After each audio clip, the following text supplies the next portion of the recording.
ask me fighting questions. And fair enough, I don't fight anymore. I did retire from fight sports very young. I'm 31 years of age.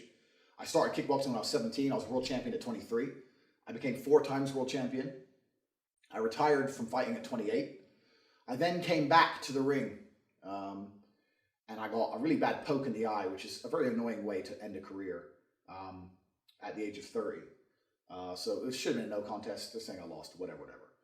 And I'm still considering fighting again. So people ask me a lot of fight questions. I was an exceptionally good fighter.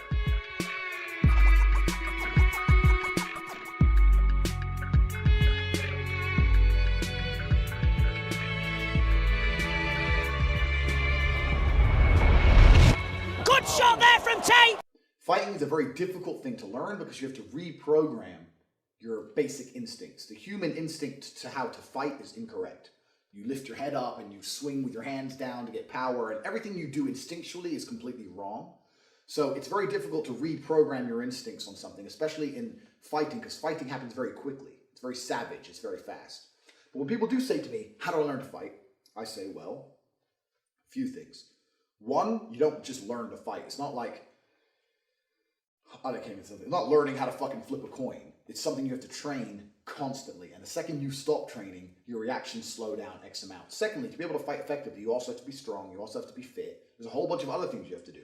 Getting strong and fit, fine. To be a fighter, you have to get strong and fit, plus learn a bunch of shit. So it's not easy. But people often say to me, well, what martial arts should I learn? I'm going to answer that question. If you want to learn to fight, be a boxer. This is coming from a kickboxer. I'm a kickboxer. And even I know that as amazing as my kicks are, they're pretty much useless in most cases of the street. I mean, in a club, I can't really kick. If I have jeans on, I can't really kick. If I slip on grass, it's a big mistake. I probably wouldn't kick in a street fight. It's happened 1 or 2 times to the groin, but in general, I don't kick. I use my hands and I win effectively. Boxing is the best for this reason. People always come at me with, what about wrestling or BJJ?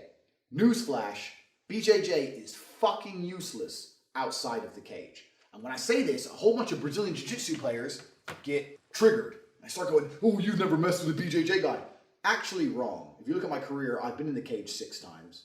I broke my hand in 2 of those fights. That's why I stopped cage fighting and continued with kickboxing. I fought Luke Barnett, who was in the UFC.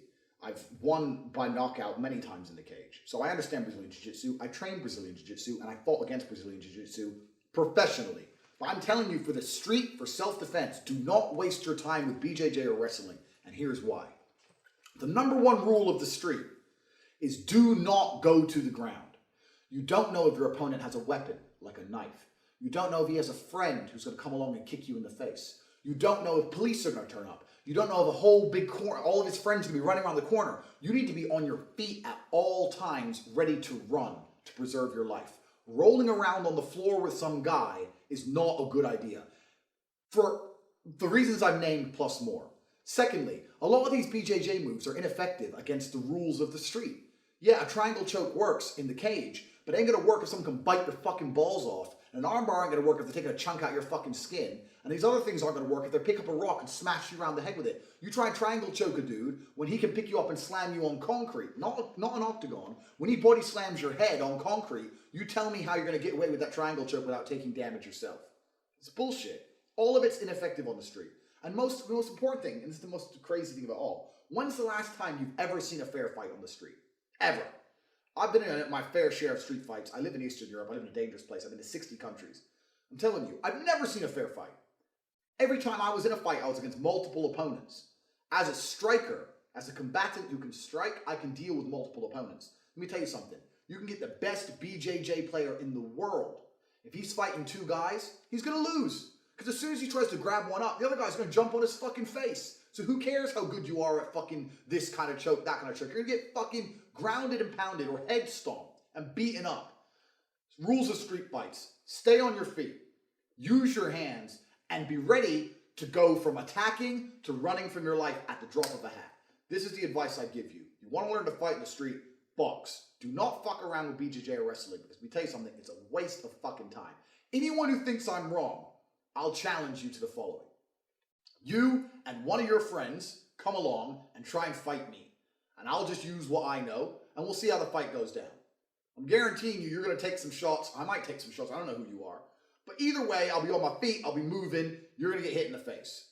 Any BJJ guy in the world, no matter how good you are, you come and fight me and my brother at the same time. And I guarantee you're going to get an ass kicking.